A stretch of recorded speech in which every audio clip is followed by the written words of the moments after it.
kembali lagi bersama saya Genevieve Reniana. Baik, pada malam hari ini saya akan bahas tentang bagaimana cara mencegah terjadinya kasus korupsi di Indonesia berdasarkan perspektif iman Katolik. Baik, sebelum kita lanjut ke yang intinya, yang pertama-tama kita bahas tentang bahwa di negara Indonesia yang tercinta ini banyak sekali kasus yang terjadi. Salah satunya adalah kasus korupsi. Di Indonesia, kasus korupsi merupakan suatu permasalahan yang kompleks dan sangat memprihatinkan. Mungkin dari kita ada yang bertanya tentang apa sih yang dimaksudkan dengan korupsi itu, dan dari mana sih asal kata korupsi itu. Baik, di sini saya akan membahas tentang apa sih yang dimaksudkan dengan korupsi itu. Baik, kata korupsi itu sebenarnya berasal dari bahasa Latin corruptio atau corruptus yang bermakna busuk, rusak, menggoyahkan, memutarbalik, dan menyogok.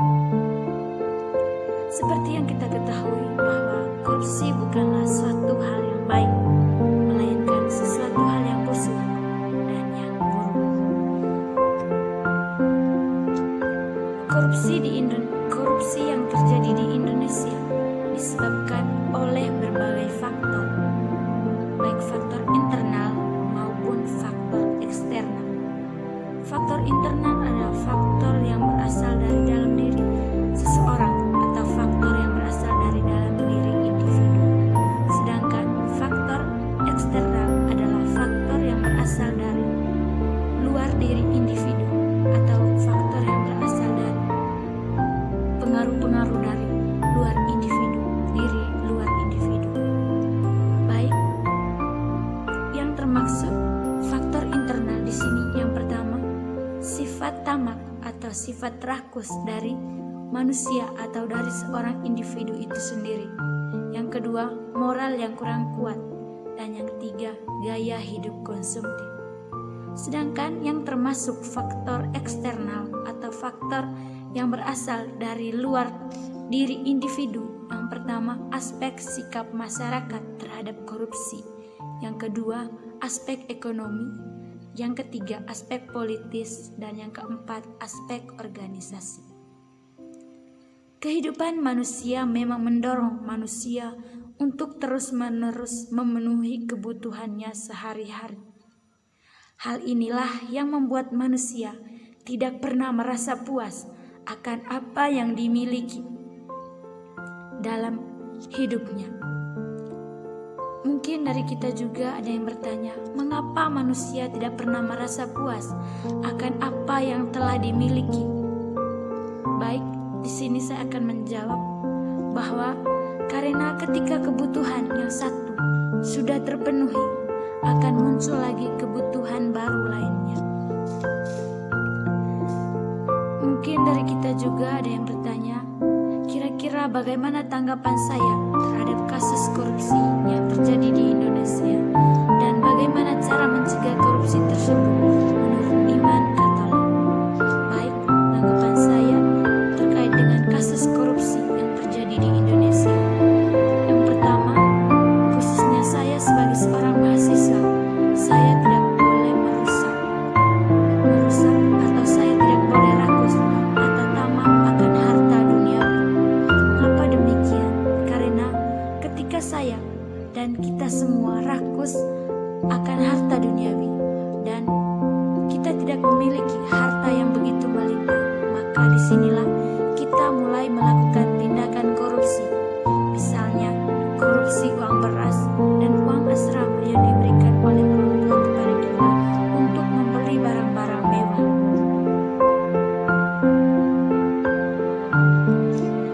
Yang kedua, bagaimana perspektif menurut iman Katolik?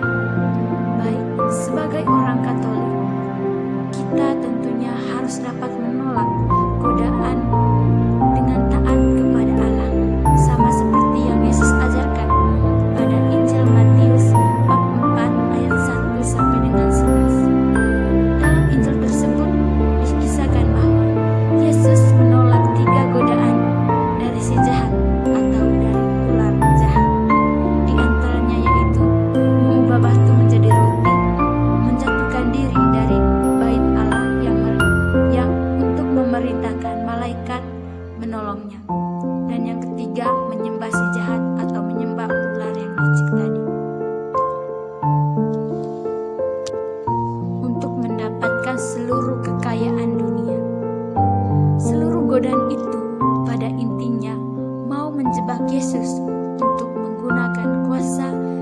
diberikan Allah untuk kepentingan pribadi dan mengambil keuntungan serta kenikmatan dengan cara menyimpang dari kehendak Allah. Baik, mungkin dari kita juga ada yang bertanya, kehendak Allah yang dimaksudkan di situ itu seperti apa? Baik, kehendak Allah yang dimaksudkan di sini yaitu kehendak yang dapat kita lihat. Itu terdapat dalam 1 Timotius bab 6 ayat 10 sampai 11. Di situ dijelaskan bahwa karena akar segala kejahatan ialah cinta uang, sebab oleh memburu uanglah beberapa orang telah menyimpang dari iman dan menyiksa dirinya dengan berbagi duka. Tetapi engkau hari ini, manusia Allah, jauhilah semuanya itu.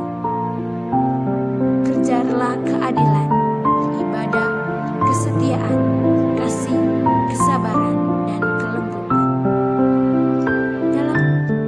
Dalam Injil ini, Allah memerintahkan kepada kita bahwa kita tidak boleh mengejar kejahatan atau memburu uang, tetapi kita harus mengejar keadilan, kesabaran, kesetiaan, kelembutan, serta harus rajin beribadah. Dalam Injil Matius juga bab 5 ayat 34 sampai 37, Yesus mengancam gaya hidup orang-orang Farisi yang penuh kemunafikan. Dan dalam Injil ini juga Yesus mengajak murid-muridnya untuk mengutamakan kejujuran dan kebenaran serta saling percaya satu sama lain. Baik, dari beberapa kutipan kitab suci di atas terdapat nilai-nilai anti korupsi dan tentunya baik untuk diterapkan tidak hanya oleh umat Katolik tetapi juga baik bagi semua orang. Mulai dari menolak godaan, berlaku adil dan jujur, serta mengutamakan kepentingan bersama menjadi nilai-nilai dasar dan sikap nilai-nilai dasar dari sikap anti korupsi. Sebagai seorang calon katekis yang siap memimpin dan melayani umat Katolik, saya harus bisa membentuk budaya anti korupsi karena pada umumnya koruptor adalah para pemangku kekuasaan yang seharusnya menjadi pemimpin yang dapat diteladani. Jadi, menurut perspektif atau menurut iman Katolik, bahwa kita harus bisa menolak godaan-godaan yang datang dalam kehidupan kita. Misalnya, godaan untuk melakukan korupsi seperti suap menyuap, pemerasan maupun dan menolak budaya hidup konsumtif, karena dari situlah, dari kehidupan dan dari gaya hidup budaya konsumtif itulah kita dapat melakukan tindakan-tindakan korupsi. Jadi menurut iman Katolik juga kita harus lebih mengutamakan kejujuran dan kebenaran serta saling percaya satu sama lain. Baik, sekian video dari saya. Sekian dan terima kasih.